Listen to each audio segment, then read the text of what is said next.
നമസ്കാരം, ഞാൻ ഡോക്ടർ ഭാഗ്യ, Q1B health കെയറിലെ Ayurveda ഡോക്ടറാണ്.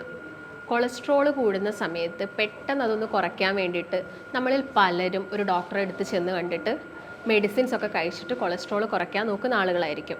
പക്ഷെ അതൊരു നല്ല ശീലമാണോ? നിങ്ങളൊന്ന് ആലോചിച്ച് നോക്കൂ.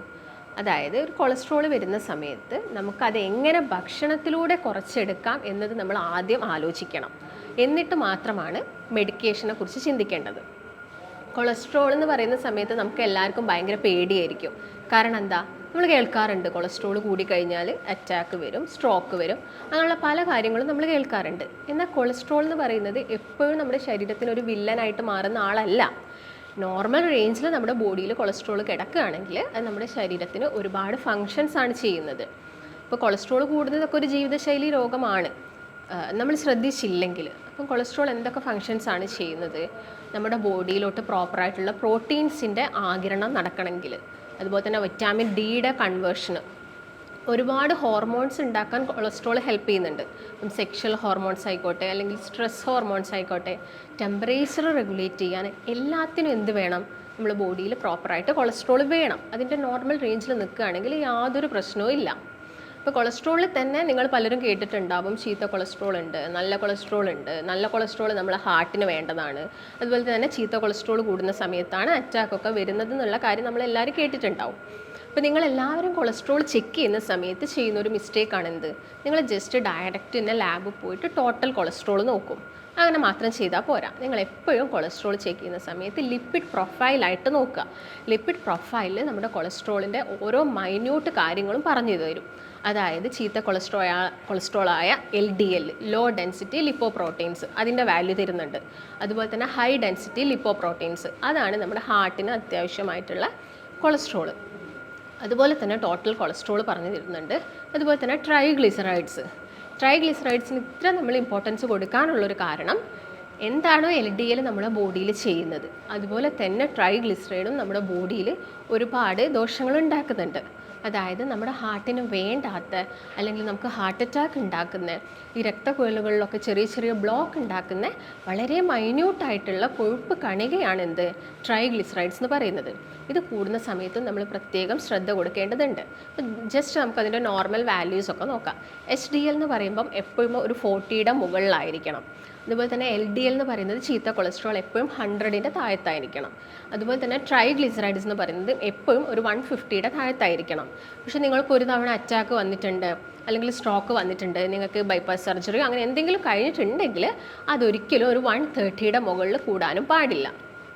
അതുപോലെ തന്നെ നിങ്ങൾക്ക് ടോട്ടൽ കൊളസ്ട്രോൾ അറിയാതിരിക്കാം, അതെപ്പോഴും ഒരു 200ൻ്റെ താഴത്തും ആയിരിക്കണം. ഈ കാര്യങ്ങളൊക്കെ നിങ്ങൾ പ്രത്യേകം ശ്രദ്ധിക്കുക. എപ്പോഴും ബ്ലഡ് ടെസ്റ്റ് ചെയ്യുന്ന സമയത്ത് ലിപ്പിഡ് പ്രൊഫൈൽ തന്നെ ചെക്ക് ചെയ്യാൻ വേണ്ടിയിട്ട് നോക്കുക.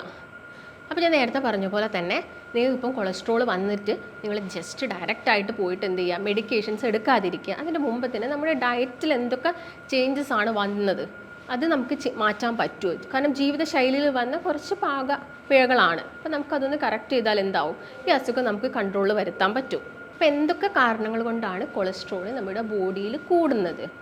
ഒന്ന്, ഡയറ്റിൽ വന്ന മാറ്റങ്ങൾ. അതായത് ഇപ്പോഴത്തെ ഒരു കാലം നോക്കുകയാണെങ്കിൽ നമ്മൾ ഓവറായിട്ട് ഡിപ്പെൻഡ് ചെയ്യുന്നത് എന്തിനാണ്? ഫാസ്റ്റ് ഫുഡിനെയാണ്. അല്ലെങ്കിൽ നമ്മൾ വല്ലാതെ ഹോട്ടൽ ഫുഡിനൊക്കെ ഡിപ്പെൻഡ് ചെയ്യുന്നുണ്ട്. അതിൻ്റെ ഭാഗമായിട്ട് നമുക്ക് എന്ത് വരാം? കൊളസ്ട്രോൾ കൂടുതലായിട്ട് കണ്ടുവരാം. രണ്ടാമതായിട്ട് നോക്കുകയാണെങ്കിൽ ഒരു വ്യായാമമില്ലാത്ത ജീവിത രീതി, അല്ലെങ്കിൽ ഒരു സെഡൻറ്ററി ലൈഫ് ഫോളോ ചെയ്യുന്ന ആളുകൾ. ഇപ്പോഴത്തെ ഒരു ജനറേഷനൊക്കെ നോക്കുകയാണെങ്കിൽ നമ്മൾ കൂടുതലായിട്ടും ഈ ഗാഡ്ജറ്റ്സിൻ്റെ മുമ്പിലൊക്കെ ഇരുന്ന് വർക്ക് ചെയ്യുന്ന ആളുകളായിരിക്കാം. ഒരു രാവിലെ വന്നു കഴിഞ്ഞാൽ ചിലപ്പോൾ വൈകുന്നേരം ആയിരിക്കും ആ ഒരു വർക്ക് കഴിയുന്നത്. അതിൻ്റെ ഭാഗമായിട്ട് അവരുടെ ബോഡിയിൽ വലിയ മൂവ്മെൻറ്റ്സോ കാര്യങ്ങളോ ഒന്നുമില്ല. ഈ ഒരു ഇടവേളകളിൽ ചിലപ്പം അവർ കഴിക്കുന്നത് ഫാസ്റ്റ് ഫുഡുകളാവാം. അതിൻ്റെ ഭാഗമായിട്ടൊക്കെ അവരിൽ കൊളസ്ട്രോൾ കൂടുതലായിട്ട് കണ്ടുവരാം. മൂന്നാമത് കേസ് നോക്കുകയാണെങ്കിൽ എന്തെങ്കിലും അസുഖത്തിൻ്റെ ഭാഗമായിട്ട് ചില ആളുകളുടെ ബോഡിയിൽ കൊളസ്ട്രോളിൻ്റെ വേരിയേഷൻസ് ഉണ്ടാവാം. ഫോർ എക്സാമ്പിൾ തൈറോയിഡ് അസുഖം, തൈറോയിഡിൻ്റെ ഡിസ്ഫങ്ഷൻ കാരണം ഇപ്പോൾ ഹൈപ്പോതൈറോയിഡ്സ് ഉള്ള ആളുകളാണെങ്കിലും ഹൈപ്പർ തൈറോയിഡ്സ് ഉള്ള ആളുകളാണെങ്കിലും ഡിസ്ലിപ്പിഡീമിയ എന്ന് പറഞ്ഞ കണ്ടീഷൻ നമ്മൾ കണ്ടുവരാറുണ്ട്. അല്ലാത്തൊരു കോഴ്സ് നോക്കുകയാണെങ്കിൽ നമ്മൾ കഴിക്കുന്ന മെഡിക്കേഷൻസിൻ്റെ ഭാഗമായിട്ടാണ്. അതായത് നിങ്ങളിപ്പോൾ പെയിൻ കില്ലേഴ്സ്, അല്ലെങ്കിൽ എന്തെങ്കിലും ആൻറ്റി ഇൻഫ്ലമേറ്ററി ഡ്രഗ്സ്, അല്ലെങ്കിൽ സ്റ്റീറോയിഡ്സ്, ഇതൊക്കെ ഒരുപാട് എടുക്കുന്ന ആളുകളിലാണെങ്കിലും കൊളസ്ട്രോൾ കൂടുതലായിട്ട് കണ്ടുവരാം. മെയിൻ കോസസ് ഇതൊക്കെ തന്നെയാണ്. അപ്പോൾ നമ്മൾ എന്തൊക്കെ കാര്യങ്ങളാണ് ശ്രദ്ധിക്കേണ്ടത് എന്ന് നോക്കുന്ന സമയത്ത് ചില അസുഖങ്ങളുടെ ഭാഗമായിട്ട് വരുന്ന കൊളസ്ട്രോൾ ആണെങ്കിൽ ചിലപ്പോൾ നമുക്ക് മെഡിക്കേഷൻസ് ഒക്കെ കഴിക്കേണ്ടി വരും. അല്ലാതെ നിങ്ങളുടെ ഡയറ്റ് കൊണ്ട് അല്ലെങ്കിൽ നിങ്ങളുടെ ജീവിത രീതി കൊണ്ട് വന്ന മാറ്റങ്ങളാണെങ്കിൽ നമുക്കതിൽ ചെറിയ ചെറിയ മാറ്റങ്ങൾ വരുത്താവുന്നതേ ഉള്ളൂ. അതായത് ഇപ്പം ഡയറ്റിൻ്റെ കേസ് നോക്കുകയാണെങ്കിൽ ഞാൻ നേരത്തെ പറഞ്ഞ പോലെ തന്നെ വെറും പൊരിച്ചതോ അല്ലെങ്കിൽ നിങ്ങൾ വറുത്തെടുക്കുന്ന ഭക്ഷണം കൊണ്ട് മാത്രമല്ല കൊളസ്ട്രോൾ വരുന്നത്. നിങ്ങൾ കൂടുതലായിട്ട് കഴിക്കുന്ന കാർബോഹൈഡ്രേറ്റ്, നമുക്കറിയാം ഒരു ദിവസം ഒരാൾക്ക് കൂടുതലായിട്ടും എനർജി കൊടുക്കുന്നത് കാർബോഹൈഡ്രേറ്റ്സ് അഥവാ അന്നജം തന്നെയാണ്. ഏറ്റവും കൂടുതൽ നമുക്ക് കാർബോഹൈഡ്രേറ്റ്സ് വേണം, പിന്നെ നമുക്ക് പ്രോട്ടീൻസ് വേണം, അതിന് ശേഷം മാത്രമാണ് ഫാറ്റ് വേണ്ടത്.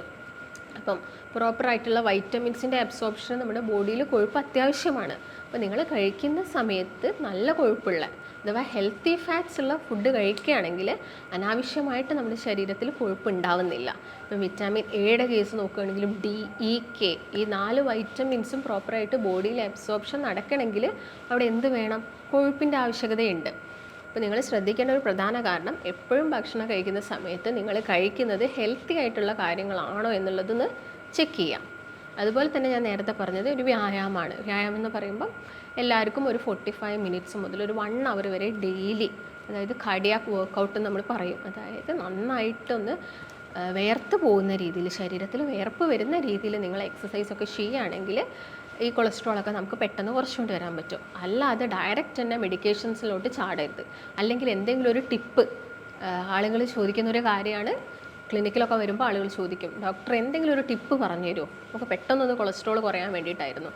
നിങ്ങൾ ചെയ്യുന്ന ഡയറ്റിൽ വരേണ്ട മാറ്റങ്ങളും അതുപോലെ തന്നെ എക്സസൈസിൽ വരേണ്ട മാറ്റങ്ങളും, ഈ 2 കാര്യങ്ങൾ ചെയ്യുന്നതിനോടൊപ്പം നിങ്ങൾക്ക് എന്തെങ്കിലും ടിപ്പ് ഫോളോ ചെയ്യാമെന്നല്ലാതെ ജസ്റ്റ് നിങ്ങൾ ടിപ്പ് മാത്രം എടുത്ത് നിങ്ങൾക്ക് കൊളസ്ട്രോൾ കുറയാൻ വേണ്ടിയിട്ട് നിങ്ങൾ ട്രൈ ചെയ്യരുത്. അതുപോലെ തന്നെ കൊളസ്ട്രോൾ കൂട്ടുന്നൊരു കാര്യമാണ് എന്ത്? പഞ്ചസാര. അമിതമായിട്ട് ഷുഗർ അടങ്ങിയ ഭക്ഷണം കഴിക്കുക. അതായത് നിങ്ങളിപ്പോൾ ഡയറക്റ്റ് ബേക്കറി പോയിട്ട് ബേക്കറി ഐറ്റംസ് ഒന്നും വാങ്ങി കഴിക്കുന്നില്ല, പക്ഷേ നിങ്ങളൊരു ദിവസം 3, 4, 5 ചായയോ അല്ലെങ്കിൽ കോഫിയോ ഒക്കെ എടുക്കുന്നുണ്ട്. പോരെ, നമ്മുടെ ബോഡിയിൽ അനാവശ്യമായിട്ട് ഷുഗർ ഉണ്ടാവുന്നു. ഈ ഷുഗർ എന്താവുന്നു? ഡൈജഷൻ കഴിഞ്ഞിട്ട് എനർജി ആയിട്ട് മാറുന്നു. അത് വീണ്ടും ഓവറായി കഴിയുമ്പോൾ കൊഴുപ്പായിട്ടാണ് സ്റ്റോർ ചെയ്യപ്പെടുന്നത്. അപ്പം അതിൻ്റെ ഭാഗമായിട്ടും ബോഡിയിൽ അനാവശ്യമായിട്ട് കൊഴുപ്പുണ്ടാവാനുള്ള ചാൻസസ് ഉണ്ട്. അപ്പം നിങ്ങൾ നോർമലി കഴിക്കുന്നത് ഇപ്പം ഒട്ടുമിക്ക നമ്മൾ മലയാളീസിനെ നോക്കുകയാണെങ്കിൽ തന്നെ നമ്മൾ 3, 4 നേരം അരിയാഹാരം കഴിക്കുന്ന ആളുകളാണ്. അപ്പോൾ ഇതും കൺവേർട്ട് ചെയ്തിട്ട് എന്താ ചെയ്യുന്നത്? അവിടെ എനർജിയാണ്. അപ്പോൾ നമുക്കൊരു ദിവസം വേണ്ട ഐഡിയലായിട്ടുള്ള ഈ 3 കാര്യങ്ങൾ, കാർബ്സും അതുപോലെ തന്നെ പ്രോട്ടീൻസും ഫാറ്റ്സും എടുക്കുക, അതിൽ കൂടുതലാവാതെ ശ്രദ്ധിക്കുക. അതുപോലെ തന്നെ പിന്നെ ഡീപ്പ് ഫ്രൈ ആണ്. ആളുകളുടെ സംശയമാണ് കോക്കനട്ട് ഓയിൽ നല്ലതാണോ? കോക്കനട്ട് ഓയിൽ കൊണ്ട് നിങ്ങൾ കറി വെച്ച് കഴിക്കുന്നതും അതുപോലെ തന്നെ തോരൻ ഉണ്ടാക്കിയിട്ട് അതിൻ്റെ ടോപ്പിങ്സിൽ ഒഴിക്കുന്നതൊന്നും യാതൊരു ദോഷവും നമ്മളെ ബോഡിക്ക് ചെയ്യുന്നില്ല.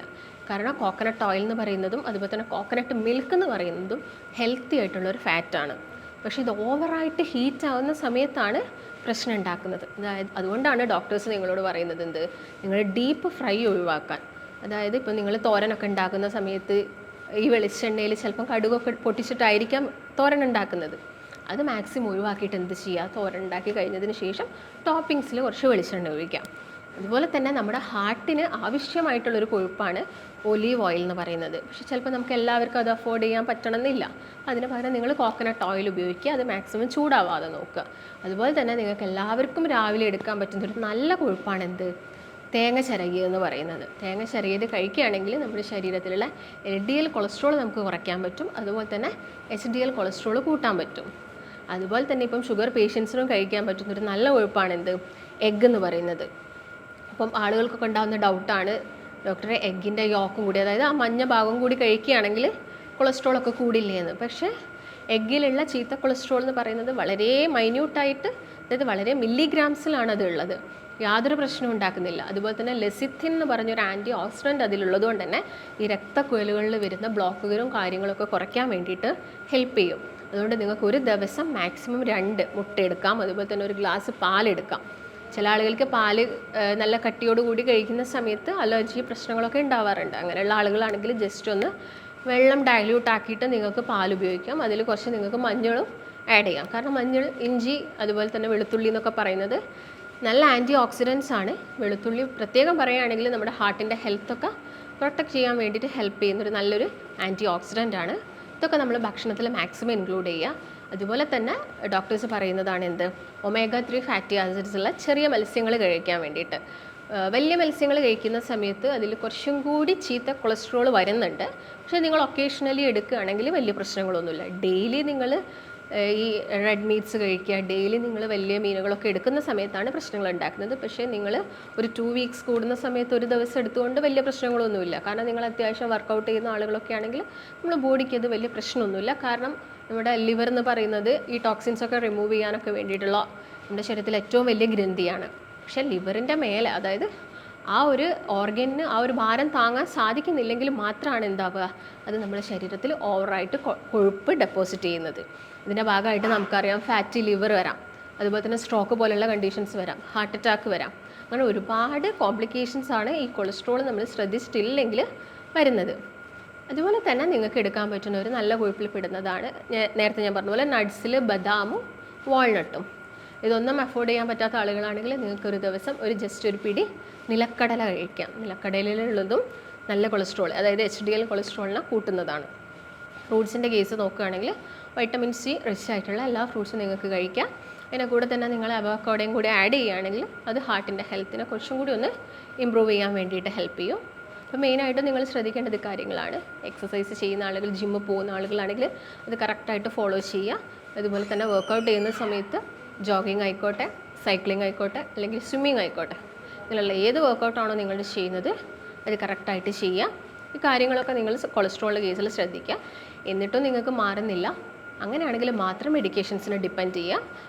അതുപോലെ തന്നെ നിങ്ങളിപ്പോൾ ഒരു അറ്റാക്ക് കഴിഞ്ഞിരിക്കുന്ന ആളുകളാണ്, അല്ലെങ്കിൽ എന്തെങ്കിലും സർജറി, ബൈപ്പാസോ ആൻജിയോപ്ലാസ്റ്റിയോ അങ്ങനെ കഴിഞ്ഞിരിക്കുന്ന ആളുകളാണെങ്കിൽ നിങ്ങളുടെ ഡോക്ടറിൻ്റെ നിർദ്ദേശപ്രകാരം മാത്രം ഡയറ്റും കാര്യങ്ങളൊക്കെ ഫോളോ ചെയ്യുക. അപ്പോൾ നിങ്ങൾക്ക് എന്തെങ്കിലും സംശയങ്ങളോ കാര്യങ്ങളൊക്കെ ഉണ്ടെങ്കിൽ താഴെ കാണുന്ന നമ്പറുമായിട്ട് ബന്ധപ്പെടുക. നമുക്ക് മറ്റൊരു നല്ല വീഡിയോ ആയിട്ട് വീണ്ടും കാണാം.